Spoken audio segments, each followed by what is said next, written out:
Salut les anacalypsiens et fans de comics. Donc aujourd'hui, toute petite vidéo pour présenter un comics. Il y a pas très longtemps, on a vu ensemble une présentation de Secret Invasion, une présentation du comics Siège, et désormais on va passer à une présentation de Fear Itself, donc tous étant plus ou moins liés indirectement. Donc Fear Itself, c'est un comics que personnellement j'aime beaucoup, qui tourne autour des marteaux et d'une tentative de prise de pouvoir. Donc la série est écrite par Matt Fraction et dessinée par Stuart Immonen. Voilà, qui apparemment est une sorte de crossover, qui a apparemment été le premier gros crossover après Secret Invasion, Secret Invasion étant sorti en 2008 et Fear Itself en 2011. Du coup, dans cette histoire, on retrouve Sin, la fille de Crâne Rouge, qui va réveiller le serpent, le dieu de la peur, et au passage frère d'Odin dans l'histoire, un truc comme ça. Ouais, c'est ça. Qui a été prisonné par Odin et qui du coup va être libéré.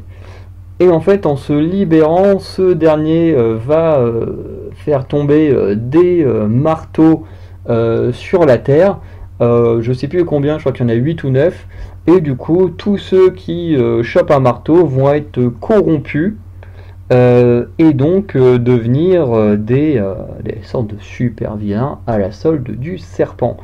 Voilà, donc son but étant de créer la peur et la panique partout sur le monde entier afin de récupérer le trône d'Asgard. J'aime beaucoup cette histoire parce que déjà, comme je disais, certains héros vont devenir des méchants. Je crois que dans l'eau, tu as Hulk qui récupère un marteau.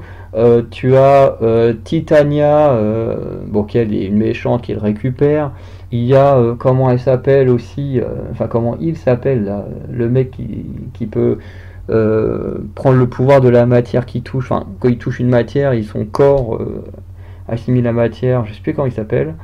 Je crois que Ben, la chose, également chope un marteau. Enfin bref. Ils sont plusieurs, côté vilain, côté héros. Je crois que Sin également chope un marteau.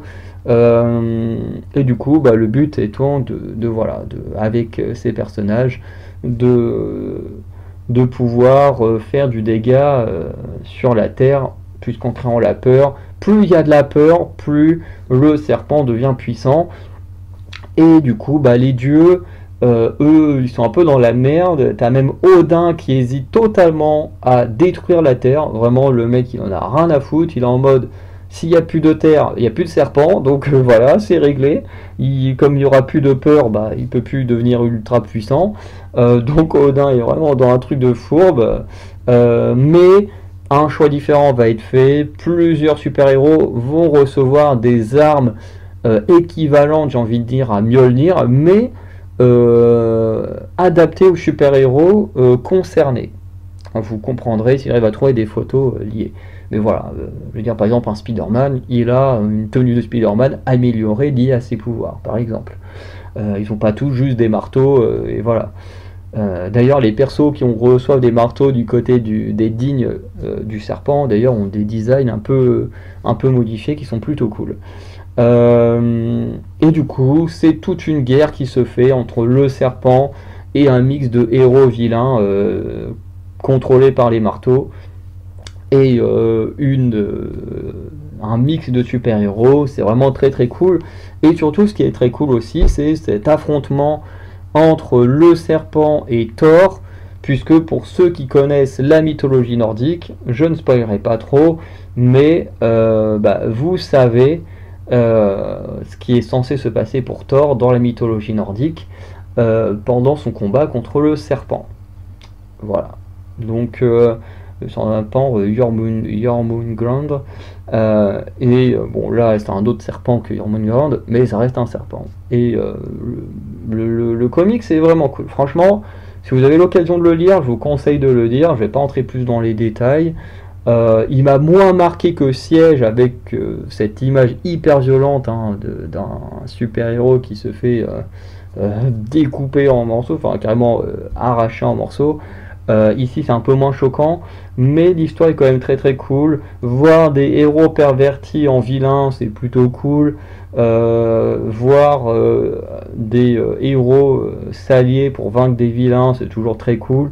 Thor est très très bien mis en avant dans ce comics, je trouve.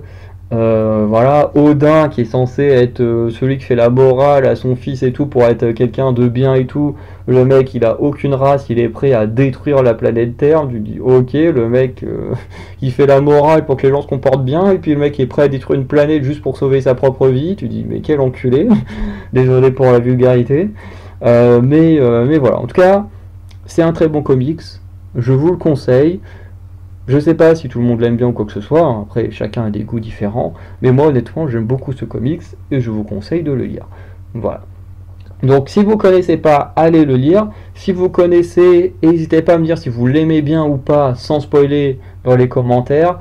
Et sinon, ben je vous dis à très bientôt pour de nouvelles vidéos. Passez une bonne journée ou une bonne soirée. Ciao.